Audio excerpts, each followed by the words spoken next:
आइए बच्चों, हयात के साथ मिलकर अपनी तैयारी, अपने मिशन को आगे बढ़ाते हैं। बच्चों, आज के लेक्चर को हम शुरुआत करते हैं एक बहुत बढ़िया कोटेशन के साथ। बच्चों, इधर कोटेशन लिखा हुआ है ताकि हम थ्रू आउट द तैयारी मोटिवेटेड रहें। बच्चों, कोटेशन लिखा हुआ है, यूं ही नहीं मिलती राही को मंजिल, यूं ही नहीं मिलती राही को मंजिल, एक जुनून सा दिल में जगाना होता है। यूं ही नहीं मिलती राही को मंजिल, एक जुनून सा दिल में जगाना होता है।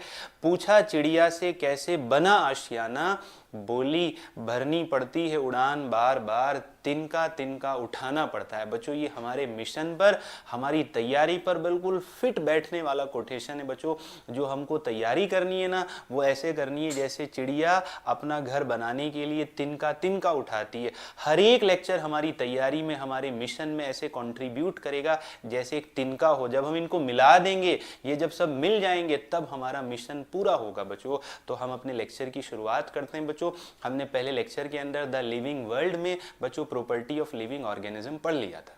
बच्चों, आज हमने जो टॉपिक पढ़ना है वो है बच्चों बायोडाइवर्सिटी। ये हमारा बच्चों इंपॉर्टेंट टॉपिक है, diversity in the living world. बच्चों, पहले आप समझिएगा डाइवर्सिटी का मतलब क्या होता है। सबसे पहले हम कोई भी वर्ड हो बच्चों उसका मतलब समझेंगे, फिर उससे रिलेटेड हम जो इंपॉर्टेंट पॉइंट है उनको याद रखेंगे। बच्चों, इधर जो भी पॉइंट लिखा रहता है ना, उसको आप अपनी कॉपी में नोट कर लें।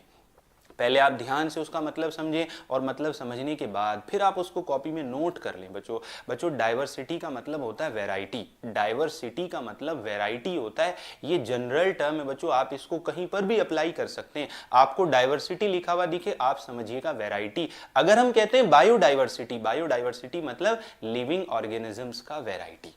तो बच्चों, सबसे पहला टर्म जो आज की क्लास में हमें क्लियर करना है, what is biodiversity. Biodiversity is the variety of living organism, जिसका प्रैक्टिकल एग्जांपल आप देखो। आप अगर किसी फॉरेस्ट के अंदर जाएंगे, आपको अलग अलग तरह के एनिमल्स दिखेंगे, अलग अलग तरह के प्लांट दिखेंगे, अलग अलग तरह के इंसेक्ट दिखेंगे। In plant, in animal, in insect की वैरायटी को ही हम कहते हैं बायोडाइवर्सिटी। बच्चों, बायोडाइवर्सिटी का एक डेफिनेशन इधर लिखा हुआ है, जो डेफिनेशन आपने बच्चों याद रखना है। बायोडाइवर्सिटी का मतलब number and types of organism present on the earth. हमारे अर्थ पर ऑर्गेनिजम्स कितने टाइप्स के और उन टाइप्स का नंबर कितना है, अलग अलग काउंट करके जब हम नंबर बताएंगे बच्चों और उसके टाइप बताएंगे, इसी को कहते हैं बायोडाइवर्सिटी। तो आप अपनी कॉपी में सबसे पहला जो हेडिंग डालेंगे आज के लेक्चर का, वो होगा बायोडाइवर्सिटी। उसका मतलब लिखेंगे नंबर एंड टाइप्स। दो चीजों को हाईलाइट करेंगे बच्चों। जो हमने नोट्स बनाने ना, बहुत बढ़िया से नोट्स बनाने, ऐसे नोट्स बनाने कि वो हमको याद रहे। नोट्स के अलावा बच्चों में कुछ नहीं पढ़ना है, जितना कॉपी में लिखा रहे बस वो हमने पढ़ना है, लेकिन एक बहुत प्रॉपर तरीके से लिखना है। बच्चों, आपको पहली क्लास में बता दिया गया था, हमने इंटरनल मोटिवेशन रखना है, अंदर से मोटिवेट होना है ताकि हम अपने मिशन तक पहुंच पाए। बच्चों, सबसे पहला हेडिंग बायोडाइवर्सिटी लिखने के बाद आप उसका मीनिंग लिख लेंगे, number and types of organism present on earth. मतलब हुआ इस धरती पर अलग अलग ऑर्गेनिज्म के टाइप्स और नंबर को बायोडाइवर्सिटी कहते हैं। बच्चों, हमारे पास जो फिलहाल बायोडाइवर्सिटी का नंबर है बच्चों, अलग अलग ऑर्गेनिजम्स का जो नंबर है वो आपको याद रखना है। इस पर सवाल आता है 1.7 to 1.8 मिलियन। मतलब हमको 1.7 to 1.8 मिलियन इतनी अलग अलग ऑर्गेनिजम्स के बारे में अब तक पता है।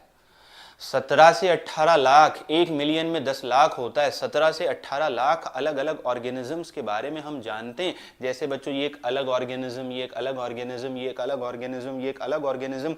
इसी तरह 1.7 to 1.8 मिलियन अलग अलग ऑर्गेनिज्म को हम जानते हैं। तो हमने बच्चों सबसे पहला पॉइंट बायोडाइवर्सिटी का मतलब लिख दिया। बायोडाइवर्सिटी में दूसरा इंपॉर्टेंट पॉइंट कि कितने तरह के ऑर्गेनिजम्स हमारे पास है। नंबर लिखा हुआ था ना, नंबर। तो कितने तरह के ऑर्गेनिजम्स हैं जिनको हम जानते हैं। ऐसा नहीं है कि टोटल इतने ही हैं, अब तक जिनको हम जानते हैं वो है 1.7 to 1.8 मिलियन। बच्चों, हमने कल ही बताया था कि हमको तैयारी इस तरह से करनी है कि एक भी क्वेश्चन हमारा गलत ना हो। हर एक सवाल को हमने बहुत ध्यान से करना है ताकि हम एक एक क्वेश्चन करके अपना जो टारगेट है उसको पूरा करें। बच्चों, यहाँ लिखा हुआ है नंबर 1.7 to 1.8 मिलियन। अगर बच्चों ये ऑप्शन में नहीं होता तो ऑप्शन में आपको मिलेगा 2 मिलियन बच्चों, इसीलिए आप अपने ब्रैकेट में लिख लेंगे 2 मिलियन। इसको तो हाईलाइट करेंगे ही, 1.7 टू 1.8 मिलियन को ब्रैकेट में 2 मिलियन लिख लेंगे। अगर ये ऑप्शन में नहीं होता तो ऑप्शन में मिलेगा 2 मिलियन बच्चों। इसके बाद थर्ड इंपॉर्टेंट पॉइंट, इतने ऑर्गेनिज्म 17 से 18 लाख ऑर्गेनिज्म को हम जानते हैं।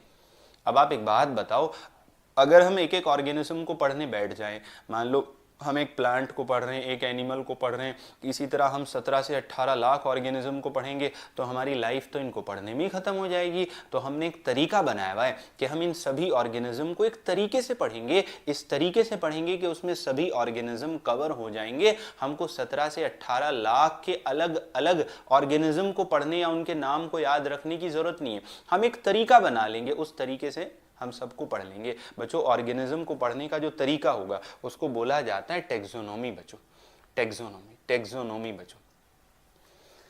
ये थर्ड पॉइंट है, ये दूसरा हेडिंग होगा आपका। पहला हेडिंग था बायोडाइवर्सिटी, उसको डिफाइन कर दिया, एक पॉइंट लिख लिया। दूसरा जो हेडिंग होगा बच्चों लेक्चर का वो होगा टैक्सोनॉमी। टैक्सोनॉमी का क्या मतलब होता है? ऑर्गेनिजम्स को आइडेंटिफाई करना, पहचानना, फिर पहचान कर उसको एक ग्रुप में रखना। मतलब हमको कोई ऑर्गेनिज्म मिला, मतलब हम ऑर्गेनिज्म को नहीं जानते, वो पहली बार हमको ऑर्गेनिज्म मिला, कहीं पर भी अर्थ पर कहीं पर भी ऑर्गेनिज्म मिला तो हम पहले उसको आइडेंटिफाई करेंगे, फिर हम उसको क्लासीफाई करेंगे, उसको ग्रुप में रखेंगे, फिर उसको नाम देंगे ताकि हम एक नाम से उसको जान सकें। बच्चों ऑर्गेनिज्म को आइडेंटिफाई करना, क्लासीफाई करना, उसका नोमेनक्लेचर करना, इसको पढ़ना, ये कहलाता है टैक्सोनॉमी। तो आप टैक्सोनॉमी का मतलब लिखेंगे और उसमें 3 बातें याद रखेंगे कि यहां स्टडी किया जाता है आइडेंटिफिकेशन का, क्लासिफिकेशन का और नोमेनक्लेचर का। बच्चों टैक्सोनॉमी क्लियर हो गया। देखो टैक्सोनॉमी के बाद हमने क्या पढ़ना है बच्चों, सबसे इंपॉर्टेंट कि जो टैक्सोनॉमी होता है उसके अंदर हम ऑर्गेनिज्म को पढ़ते हैं, आइडेंटिफाई करते हैं, क्लासीफाई करते हैं, नोमेनक्लेचर करते हैं, पहचानते हैं, ग्रुप में रखते हैं, नाम रख देते हैं ताकि हम ऑर्गेनिज्म को फिर याद रख सकें, उसको हम पढ़ सकें। बच्चों ऑर्गेनिज्म को पढ़ना और एक प्रॉपर तरीके से पढ़ना, ऑर्गेनिज्म को पढ़ना है लेकिन एक प्रॉपर तरीके से पढ़ना है। कैसे प्रॉपर तरीके से पढ़ना है? जब हम इतने सारे ऑर्गेनिज्म को जान लेंगे या इतने सारे ऑर्गेनिज्म को हमने जान लिया, उनको एक प्रॉपर वे में लगाना और रिलेशन देखना उनमें कि कौन ऑर्गेनिज्म किससे बना। बच्चों बायोलॉजी का सबसे इंपॉर्टेंट टॉपिक होता है इवोल्यूशन। इवोल्यूशन के अंदर ये पढ़ा जाता है कि इस अर्थ पर ऑर्गेनिज्म बने कैसे, और जब आप ये देखते हो कि इस अर्थ पर ऑर्गेनिज्म बने कैसे, आप उनको रिलेट करते हो बच्चों, ये कहलाता है सिस्टमैटिक्स।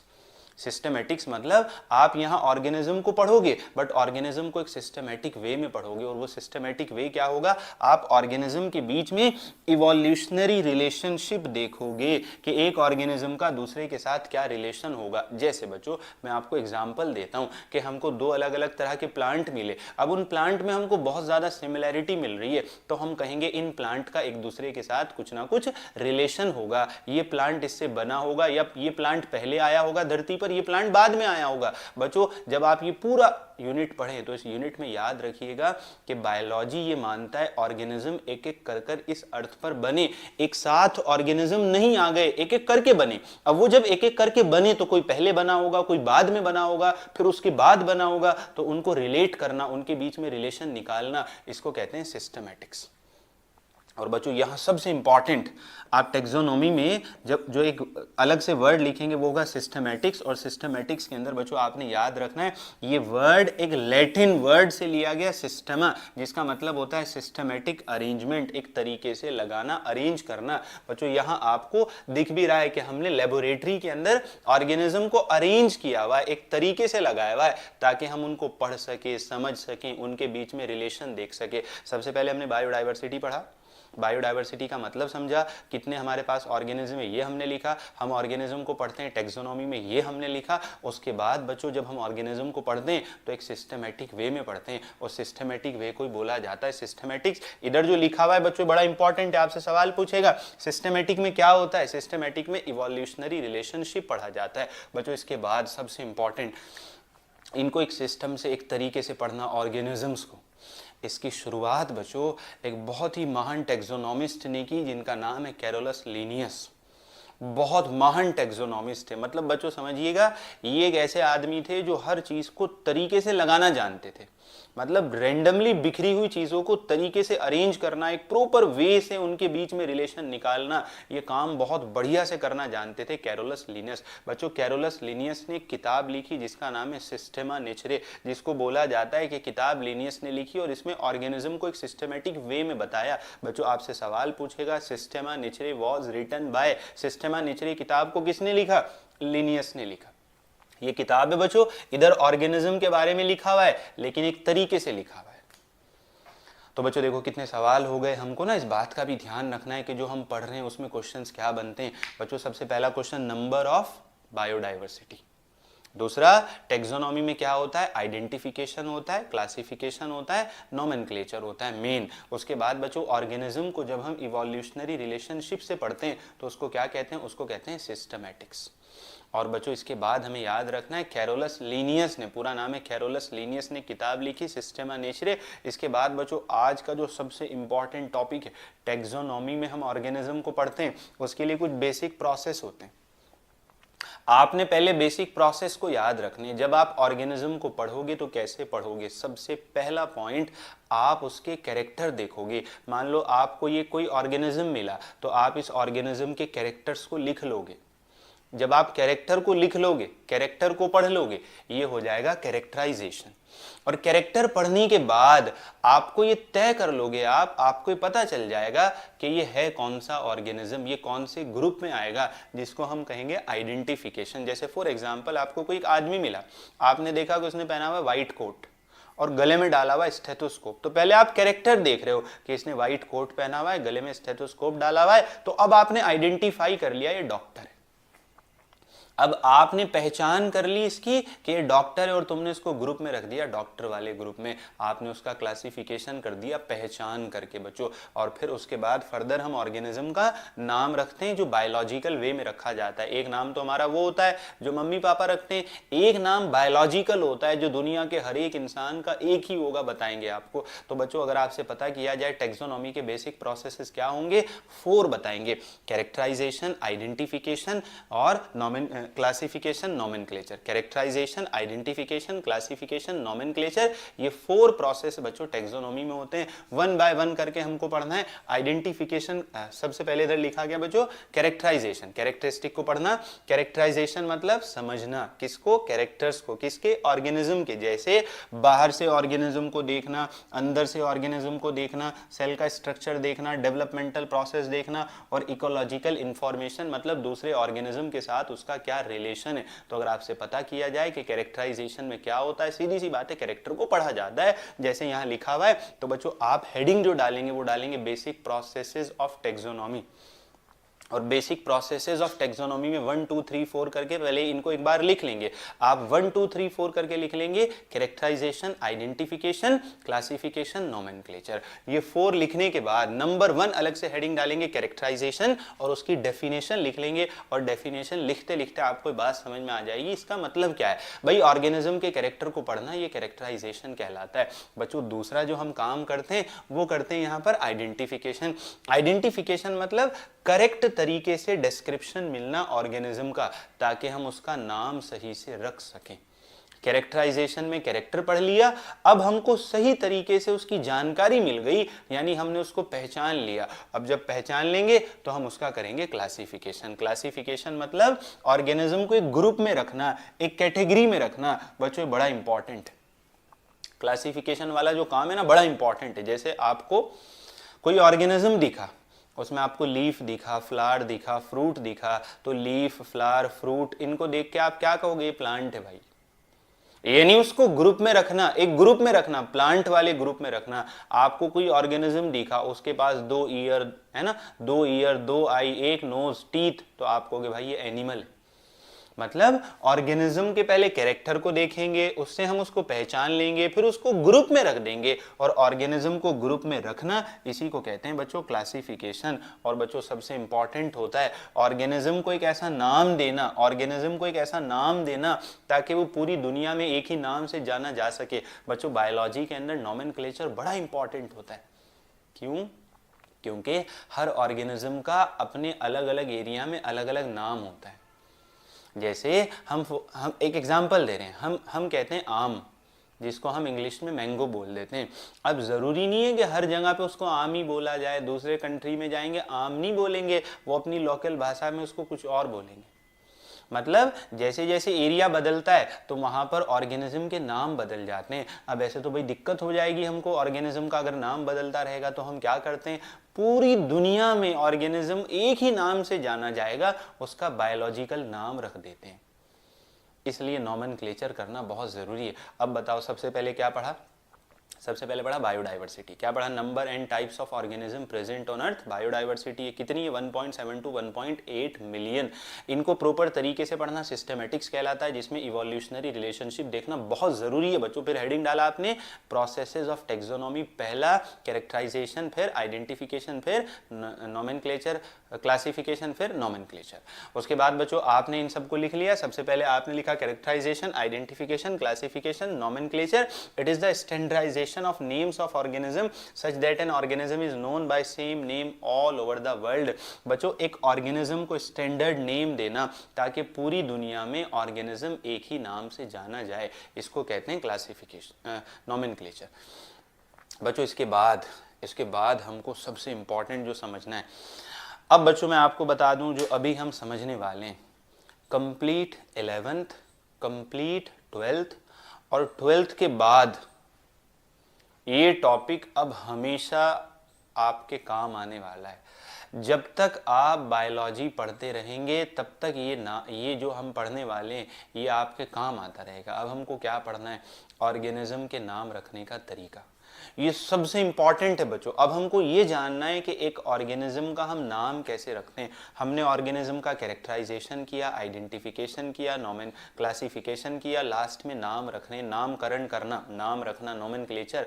अब ऑर्गेनिज्म का नाम कैसे रखा जाता है बच्चों, इधर आपको एक बहुत ही महान टैक्सोनॉमिस्ट दिख रहे हैं बच्चों, ये बड़े महान आदमी थे, इन्होंने डाइवर्सिटी में सबसे ज़्यादा काम किया। आज जो हम ये यूनिट पढ़ रहे हैं ना, उसमें सबसे ज़्यादा कंट्रीब्यूशन कैरोलस लिनियस का है बच्चों। ये स्वीडन के रहने वाले थे, बाय प्रोफेशन ये डॉक्टर थे। ऑर्गेनिज्म को पढ़ने में इन्हें बड़ा मज़ा आता था और एक तरीके से अरेंज करने में तो ये बहुत ही ज़्यादा दिलचस्प रहते थे कि ऑर्गेनिज्म को एक तरीके से लगा दूँ ताकि पढ़ने में आसानी।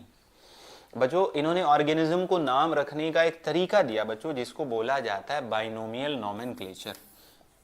पहले इसका मतलब समझ लो, बाई का मतलब दो, नोमियल मतलब टर्म, नॉमेनक्लेचर मतलब नामकरण। मतलब जो हम नामकरण करने वाले ना उसमें दो टर्म्स होंगे। जैसे हम अपना नाम लिख देते हैं कि हम पहले अपना नाम लिखते हैं फिर बाद में कुछ सर नेम लगा देते हैं, तो दो वर्ड हो जाते हैं। जैसे मेरा नाम है सुहेल तैयब, तो सुहेल हो गया पहला वर्ड, तैयब हो गया दूसरा वर्ड, तो हम दो वर्ड में अपना नाम लिख रहे हैं।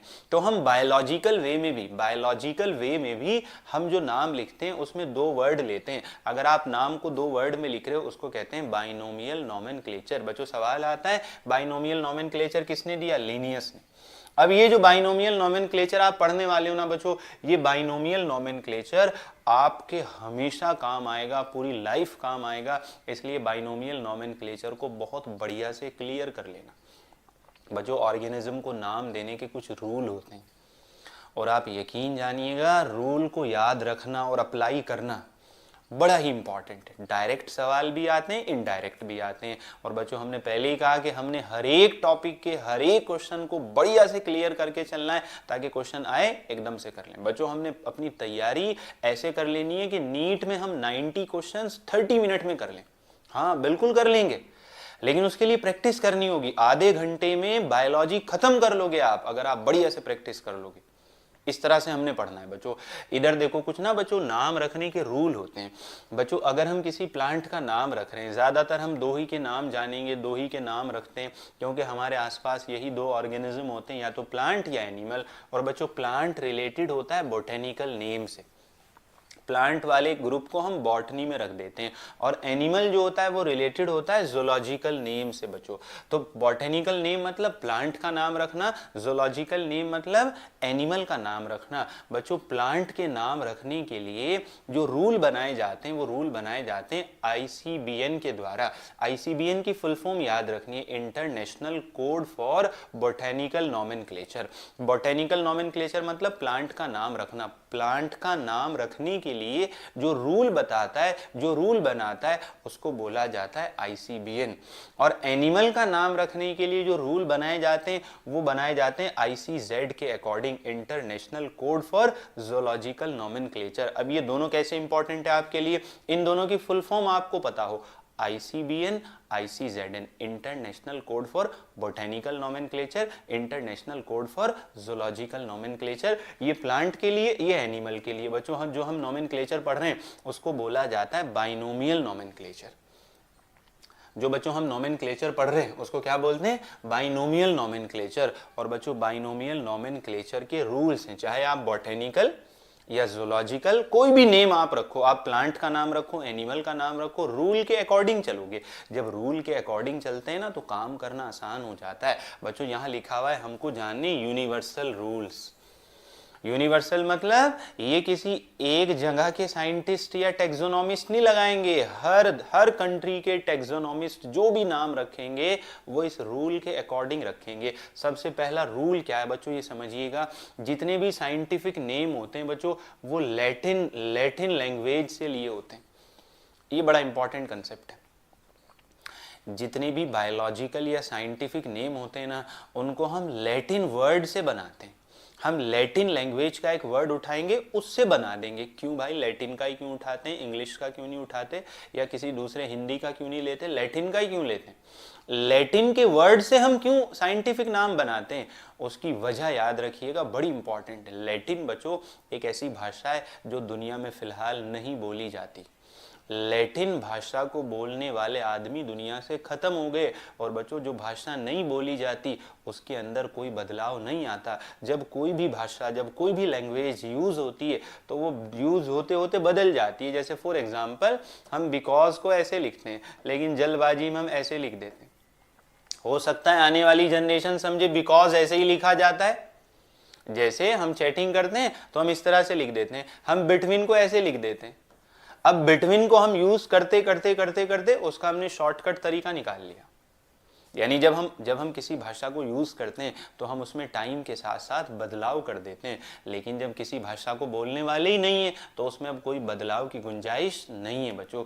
इसीलिए जितने भी सबसे पहला रूल, जो भी आप साइंटिफिक नेम रखेंगे वो आप लैटिन वर्ड से निकालेंगे और बच्चों उसको इटैलिक्स में लिखेंगे। इटैलिक्स मतलब ये जो हम लिख रहे हैं ना, ये इटैलिक्स है अंग्रेजी में जो हम लिख रहे हैं।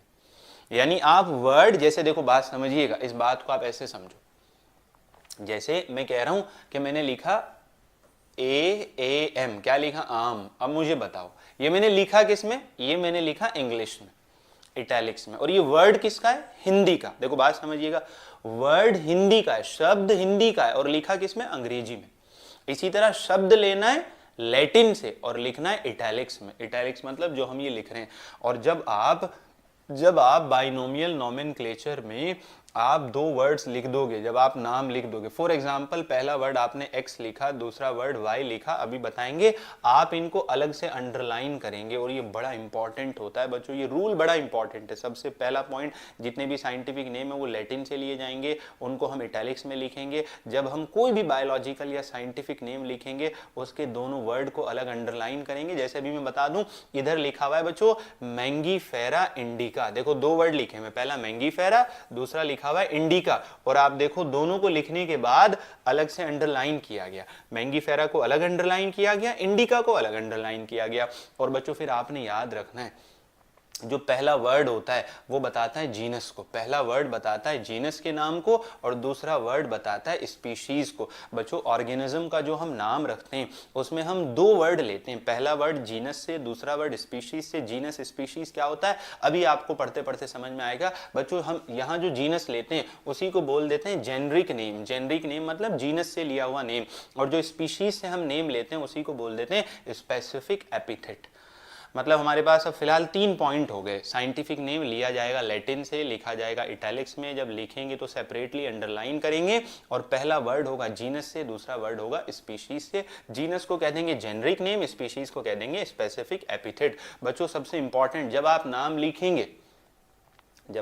लिखेंगे तो जो पहला वर्ड होगा आप उसकी शुरुआत करेंगे कैपिटल लेटर से। जैसे आप अंग्रेजी लिखते हो, जब आप कोई पहला वर्ड लिखते हो तो उस वर्ड का पहला लेटर कैपिटल में लिखते हो। जैसे आप मैंगो लिख रहे हो, मैंगो, तो आप लिखोगे कैपिटल MANGO। इसी तरह जब हम बायोलॉजिकल नेम लिखेंगे, पहले वर्ड का पहला लेटर कैपिटल लिखेंगे और दूसरे वर्ड का पहला लेटर स्मॉल में लिखेंगे। तो यहां लिखा हुआ है पहला जो वर्ड होता है वो जीनस होता है, जीनस वाले नाम को स्टार्ट करना है कैपिटल लेटर से, और दूसरा स्पीशीज वाला जो नाम है उसको स्टार्ट करना है स्मॉल लेटर से। जैसे देखो इधर लिखा हुआ है मैंगीफेरा इंडिका, तो मैंगीफेरा हुआ जीनस, इंडिका हुआ स्पीशीज, मैंगीफेरा कैपिटल से लिखा गया और इंडिका स्मॉल से लिखा गया। और बच्चों फाइनली अगर आप ऑथर का नाम लिखना चाहते हो, ऑथर मतलब जिसने बताया, तो आप बाद में लिखोगे। अब देखो हमारे पास रूल कितने हुए, एक बार हम कंक्लूड कर लेते हैं। भाई बायोलॉजिकल नेम कहाँ से आता है बच्चों बताओ? लैटिन से आता है। कोई भी साइंटिफिक नेम हो कौन सी भाषा से लेंगे? लैटिन से। वजह पता चल गया, Latin is a dead language. Latin is a dead language मतलब वो बोली नहीं जाती, इसलिए उसमें कोई बदलाव नहीं आ सकता। दूसरा बच्चों, जब हम लिखेंगे तो इटैलिक्स में लिखेंगे, जब हम लिखेंगे तो सेपरेटली अंडरलाइन करेंगे, जब हम लिखेंगे तो पहला वर्ड जीनस होगा, दूसरा स्पीशीज होगा। लिखते हुए पहले लेटर को कैपिटल से लिखना है जीनस के और स्पीशीज के स्मॉल। जब आपने पहला कैपिटल लिख दिया फिर तो स्मॉल लिखोगे, और पहला स्मॉल लिख दिया फिर बाकी स्मॉल लिखोगे, जो बचपन वाला रूल है। उसके बाद अगर आप किसी साइंटिस्ट का या जिसने बताया उसका नाम लिखना चाहते हो, मान लो कोई नाम आपने दिया, कोई नाम आपने दिया, तो आप अपना पूरा नाम नहीं लिखेंगे, थोड़ा सा नाम लिखेंगे एब्रीवेटेड फॉर्म में, और वो भी लिखेंगे स्पीशीज के बाद। बच्चों अब आप ना देखो आपने क्या क्या लिख लिया अपनी कॉपी में, आपको किस तरह से लिखना है। पहले बायोडाइवर्सिटी लिखना है, उसका डेफिनेशन लिखना है, नंबर वाला पॉइंट लिखना है, सिस्टमेटिक्स लिखना है, टेक्सोनॉमी के प्रोसेस लिखने, टेक्सोनॉमी लिखकर उसके प्रोसेसेस लिखने, एक एक को डिफाइन करना है। फिर नॉमेनक्लेचर को बहुत बढ़िया से लिखना है। हमने किताब लिखी थी सिस्टेमा नेचरे वाला पॉइंट किसने दिया था? कैरोलस लीनियस ने। नॉमेनक्लेचर जो हम पढ़ रहे हैं उसको कहते हैं बाइनोमियल नॉमेनक्लेचर। फिर जो आप हेडिंग डाल के लिखेंगे, universal rule for binomial nomenclature. पूरी दुनिया में चलने वाले रूल क्या है भाई? पूरी दुनिया में चलने वाले ये रूल है जो आपके सामने। बच्चों इधर नाम लिखा गया, और बहुत ध्यान से सुनेंगे बच्चों, बहुत ज्यादा ध्यान से। जैसे देखो इधर नाम लिखा हुआ है मैंगो। बच्चों मैंगो आम होता है, सब सुनते हैं मैंगो। देखो मैंगो का जो बायोलॉजिकल नेम होगा, जैसे हम आम कह रहे हैं, आम, अब हो सकता हो इसको ऑस्ट्रेलिया में, हो सकता हो क्या यही होगा, ऑस्ट्रेलिया में कुछ और बोलेंगे, अफ्रीका में कुछ और बोलेंगे, अलग अलग कॉन्टिनेंट, अलग अलग कंट्री में अलग अलग नाम होगा।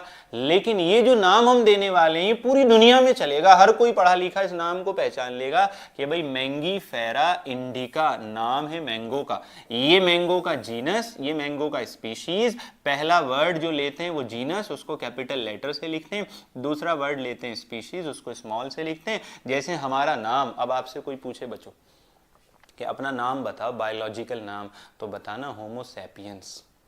अब ये पढ़ते पढ़ते धीरे धीरे आपको समझ में आएगा। देखो हमने इसी से लेक्चर की शुरुआत की थी, एकदम से कोई ऐसा नहीं है कि पूरी नॉलेज आपको भर जाएगी। पढ़ते पढ़ते कभी पूरा मोटिवेशन आएगा, आपको लगेगा कि बस मैं अभी डॉक्टर बना, कभी लगेगा कि कभी नहीं बनूंगा, कभी लगेगा कि नहीं मैं कर लूंगा, कभी लगेगा नहीं कर लूंगा। मतलब जैसे ईसीजी होता है बच्चों, ईसीजी हम पढ़ेंगे, आपने देखा होगा मूवी वगैरह में, जो पी मशीन होती है वो ऊपर नीचे वाली लाइन बनाती है।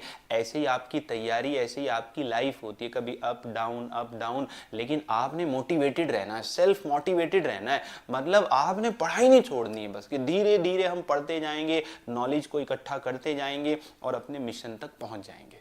बच्चों इधर लिखा हुआ है कि इंसानों का बायोलॉजिकल नेम होता है होमो सैपियंस। होमो सैपियंस बाद में लिन लिखा हुआ है बच्चों।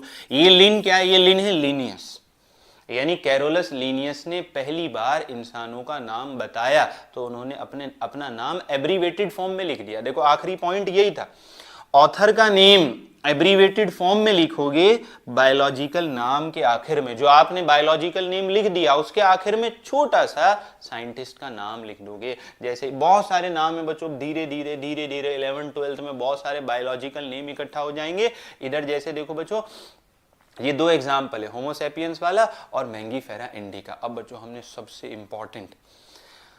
इंपॉर्टेंट जो टॉपिक समझना है उसके लिए एक एग्जाम्पल ले लेते हैं। अच्छा अगर आपसे पता किया जाए, हम ना एग्जाम्पल लेते हैं तब हमको टॉपिक समझ में आएगा। ये सब हमने कंप्लीट कर लिया, आप इसको अपनी कॉपी में भी नोट कर लेंगे। बच्चों ये हमारा अर्थ है, देखो समझिए, ये हमारा अर्थ। अगर आपसे पता किया जाए कि हम अर्थ को कितने कॉन्टिनेंट में डिवाइड करते हैं, जवाब दोगे 7 कॉन्टिनेंट। हम पूरे अर्थ को 7 कॉन्टिनेंट में डिवाइड कर देते हैं। चलिए, हाँ, क्या हम इस अर्थ पे रहते हैं? बिल्कुल। तो हम कहीं ना कहीं रहते होंगे, ठीक है। हमने अपनी लोकेशन बताने के लिए हमने अर्थ को ग्रुप में डिवाइड कर दिया कि भाई हमने 7 कॉन्टिनेंट बना दिए, Asia continent, Africa continent, Australia continent, है ना। हमने अलग अलग, यूरोप कॉन्टिनेंट, हमने अलग अलग कॉन्टिनेंट बना दिए। तो अगर आपसे पता किया जाए, बताओ भाई आप किस कॉन्टिनेंट में रहते हो, बताओगे हम तो एशिया में रहते हैं। जब आपने ये कह दिया कि हम एशियन हैं, एशियन मतलब हम एशिया में रहने वाले हैं, तो बाकी 6 कॉन्टिनेंट से हम अलग हो गए। अब हम ऑस्ट्रेलियन नहीं है, हम अफ्रीकन नहीं है, हम यूरोपियन नहीं है।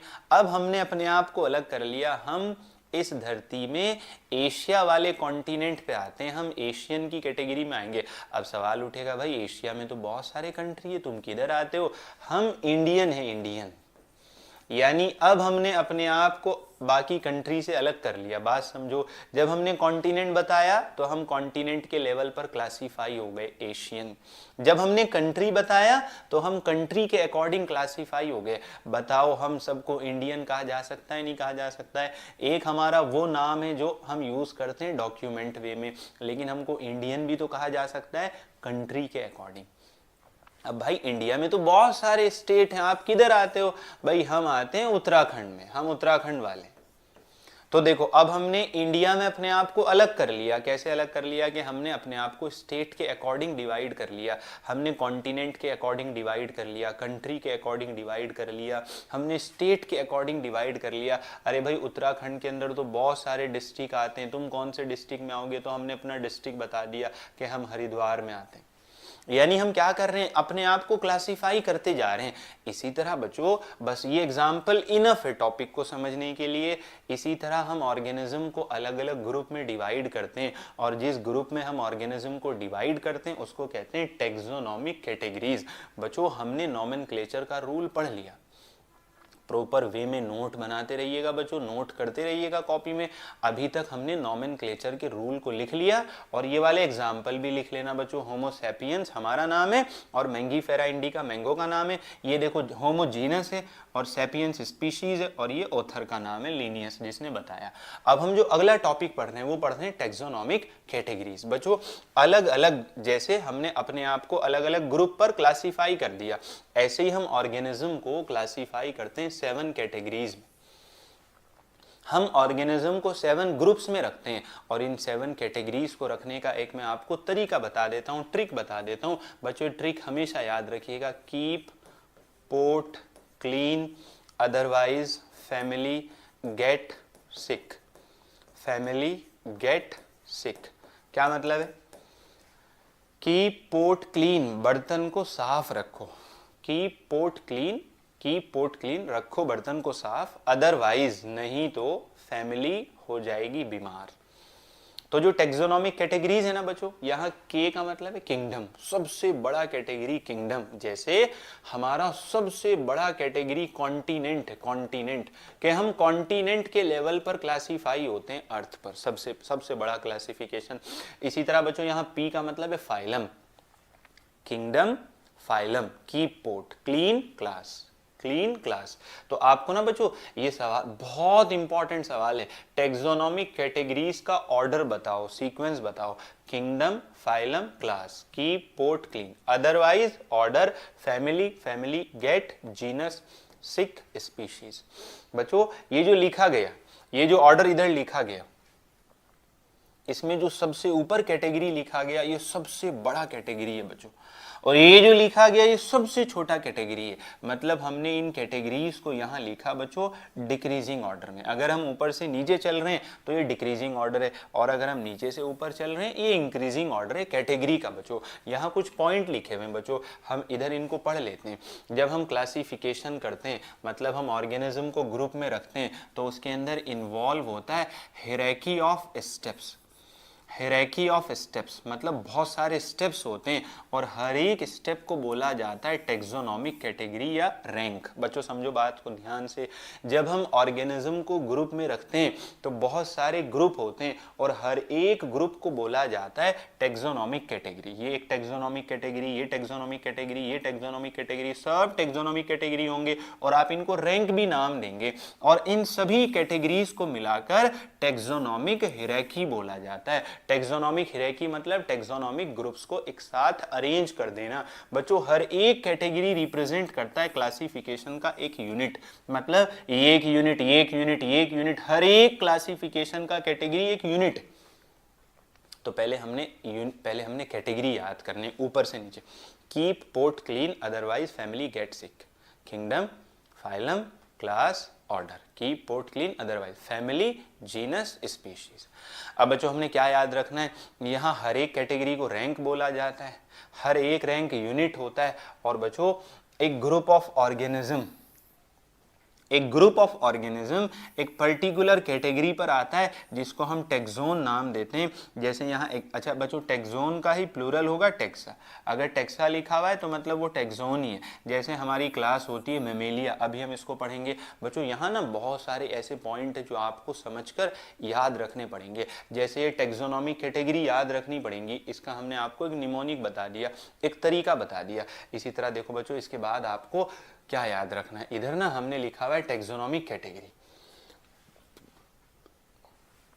इधर टेक्सोनोमिक कैटेगरी लिखा हुआ और ये बड़ा इंपॉर्टेंट है। मतलब हमने ह्यूमन बीइंग्स को, सबसे पहला जो एग्जांपल लिया, ह्यूमन बीइंग्स को अलग अलग लेवल पर क्लासिफाई कर दिया। मतलब हम ये जान रहे हैं हमारा किंगडम क्या होगा, हमारा फाइलम क्या होगा, ऑर्डर क्या होगा, क्लास क्या होगा, फैमिली क्या होगा, जीनस क्या होगा, स्पीशीज क्या होगा। बच्चों इसको ना आप रिपीट करके लिख कर देखेंगे, ये जो कैटेगरीज है ना इनको आप रिपीट जब करेंगे तो ये आपको बढ़िया से याद हो जाएंगे।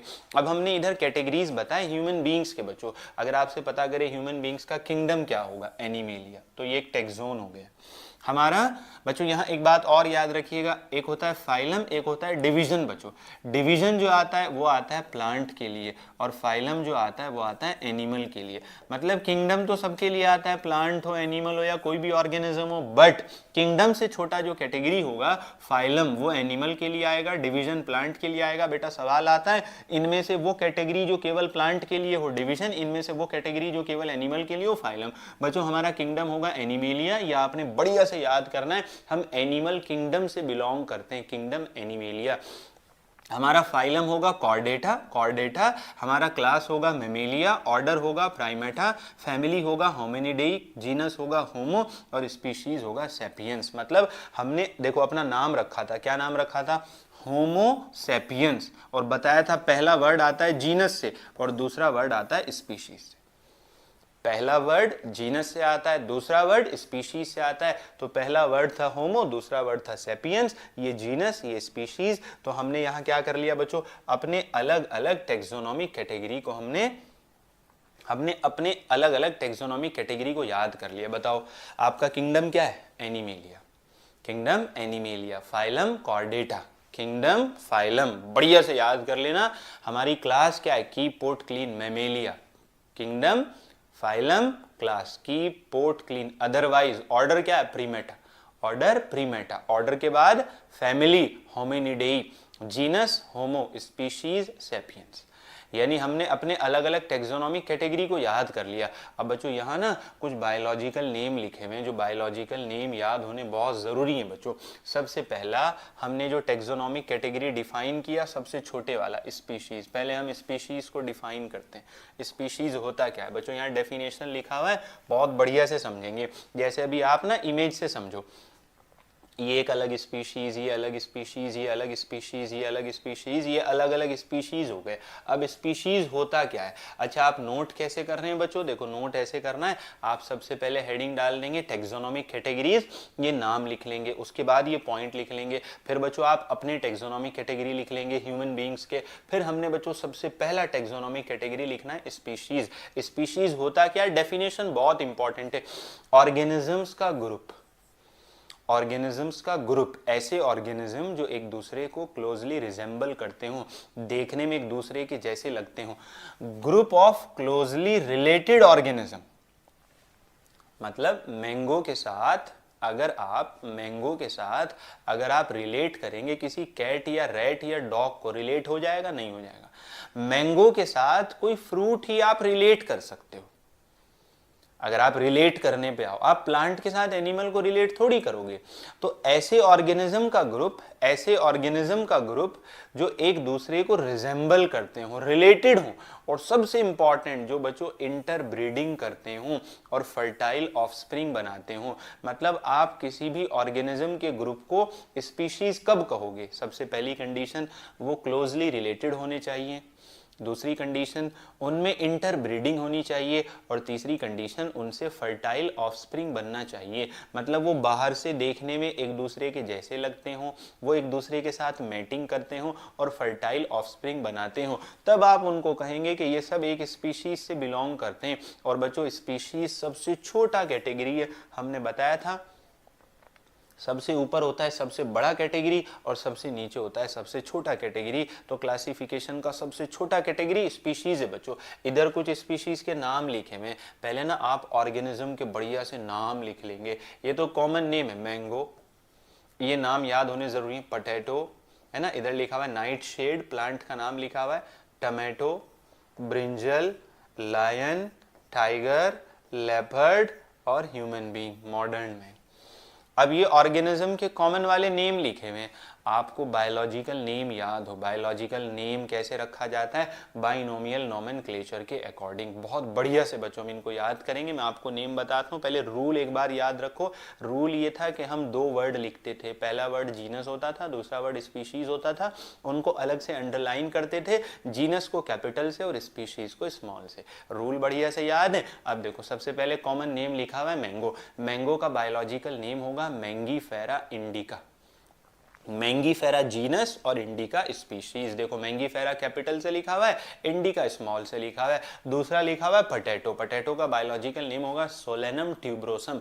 मैंगो का मैंगीफेरा इंडिका, मैंगो का मैंगीफेरा इंडिका, पोटैटो का सोलेनम ट्यूब्रोसम। बच्चों आपने याद करने पड़ेंगे, आपको भी रिपीट करने पड़ेंगे। जब आप देख रहे हो लेक्चर तो आपको रिपीट करना होगा ताकि याद हो। Mangifera indica, Mangifera indica mango का बायोलॉजिकल नेम है, पूरी दुनिया में चलता है। पोटैटो आलू का बायोलॉजिकल नेम है सोलेनम ट्यूब्रोसम, सोलेनम ट्यूब्रोसम। बच्चों यहां लिखा हुआ है नाइट शेड, इसको निग्रम भी बोला जाता है। इसका बायोलॉजिकल नेम है सोलेनम निग्रम, सोलेनम निग्रम। देखो सोलेनम सोलेनम आ रहा है, मतलब ये एक दूसरे से रिलेटेड होंगे। पोटैटो, नाइट शेड और टमेटो, तीनों के नाम में सोलेनम आता है। ब्रिंजल में भी सोलेनम आता है, मतलब ये एक ही ग्रुप से बिलोंग करते हैं। अभी आपको ये बात समझाएंगे, मतलब ये एक दूसरे से इवोल्यूशन के पॉइंट ऑफ व्यू से रिलेट करते हैं। तो बच्चों मैंगो का नाम मैंगीफेरा इंडिका, पोटैटो का नाम सोलेनम ट्यूब्रोसम, नाइट शेड का नाम Solanum nigrum, Solanum nigrum, tomato का नाम Solanum lycopersicum, Solanum lycopersicum, brinjal का नाम सोलेनम मेलॉन्जिना, सोलेनम मेलॉन्जिना, मेलॉन्जिना। बच्चों सोलेनम वाले चार नाम हो गए, Solanum tuberosum, Solanum tuberosum, Solanum tuberosum हो गया किसका नाम? पोटैटो का। उसके बाद सोलेनम निग्रम, नाइट शेड का नाम सोलेनम लाइकोपर्सिकम, टमेटो का नाम, और सोलेनम सोलेनम मेलॉन्जिना किसका नाम है? ब्रिंजल का। बच्चों इसी तरह लायन, टाइगर, लेपर्ड, तीनों के नाम में पैंथेरा आता है। Panthera, Panthera, Panthera leo, Panthera tigris, Panthera pardus. मतलब इनका तीनों के साथ इन तीनों का एक दूसरे के साथ कोई ना कोई रिलेशन होगा। रिलेशन क्या होगा वो हम पढ़ेंगे कि ये कैसे रिलेट करते हैं। अभी आपको क्या करना है, इन बायोलॉजिकल नेम को बहुत बढ़िया से याद करना है। मैंगो का Mangifera indica, potato Solanum tuberosum, nightshade Solanum nigrum, और tomato Solanum lycopersicum, brinjal Solanum melongena, lion Panthera leo, lion Panthera leo, tiger Panthera tigris, leopard Panthera pardus, और मैन का होमो सैपियंस। बच्चों आज के lecture से आपने देखो क्या क्या अपनी कॉपी में और अपने दिमाग में बढ़िया से बैठा लेना है। कॉपी में क्या क्या लिख लेना है? सबसे पहले बायोडाइवर्सिटी पढ़ा, उसका मतलब लिखा, उसके नंबर लिखे, सिस्टमैटिक्स लिखा, एक किताब का नाम लिखा सिस्टेमा नेचरे। उसके बाद हम टेक्सोनॉमी पर आ गए, टेक्सोनॉमी का डेफिनेशन लिख दिया, बेसिक प्रोसेस लिख दिए, कैरेक्टराइजेशन, आइडेंटिफिकेशन और क्लासिफिकेशन, नोमेनक्लेचर। नोमेनक्लेचर होता है दो वर्ड वाला, बाइनोमियल नोमेनक्लेचर, कैरोलस लीनियस ने दिया था। कुछ रूल हमने पढ़े, कोई भी बायोलॉजिकल नेम हो वो लैटिन वर्ड वर्ड से लिया जाएगा और उसको हम इटैलिक्स में लिखेंगे। लिखने के बाद सेपरेटली अंडरलाइन करेंगे। पहला वर्ड जीनस होगा, दूसरा वर्ड स्पीशीज होगा। जीनस को कैपिटल से लिखेंगे, स्पीशीज को स्मॉल से लिखेंगे। अगर हम किसी ऑथर का नाम लिखना चाहते हैं तो नाम पूरा करने के बाद एब्रीवेटेड फॉर्म में लिख देंगे। हमने लिखा मैंगीफेरा इंडिका लिन, मतलब आम का नाम लीनियस ने बताया, आम का बायोलॉजिकल नाम लीनियस ने बताया, इंसानों का बायोलॉजिकल नाम लीनियस ने बताया, होमो सेपियंस लिन। उसके बाद बच्चों हमने टेक्सोनॉमिक कैटेगरी पढ़े, ट्रिक पढ़ा, keep pot clean otherwise family get sick. हमने पढ़ा kingdom phylum class, keep pot clean otherwise order family genus species. बच्चों हमने अपने सभी टेक्सोनॉमिक कैटेगरीज को पढ़ लिया और बच्चों हमने सबसे पहला पढ़ा स्पीशीज। स्पीशीज का डेफिनेशन लिखा कि स्पीशीज वो होते हैं जो क्लोजली रिलेटेड हो, इंटरब्रीडिंग करें, फर्टाइल ऑफस्प्रिंग बनाएं, और ये सबसे छोटा कैटेगरी है बच्चों। और हमने यहाँ पर कुछ नाम याद कर लिए बायोलॉजिकल। पोटैटो का नाम याद कर लिया हमने, मैंगो का नाम याद किया, पोटैटो याद किया, नाइट शेड याद किया, टमाटो याद किया, ब्रिंजल याद किया, लायन टाइगर लेपर्ड ह्यूमन। ये बायोलॉजिकल नेम आपको बढ़िया से याद हो। बच्चों आपका काम ये कि जो हमने पहले लेक्चर में पढ़ा वो और जो हमने आज पढ़ा ये बढ़िया से रिवाइज करेंगे। बच्चों इसको आपने थोड़ा सा समझ कर रिपीट कर कर कर याद करना पड़ेगा, क्योंकि जो पहला यूनिट है ना उसका खुलासा ये कि वो आपको याद करने की आदत डलवा देगा, समझ कर याद करने की आदत। ठीक है बच्चों, मिलते हैं अगले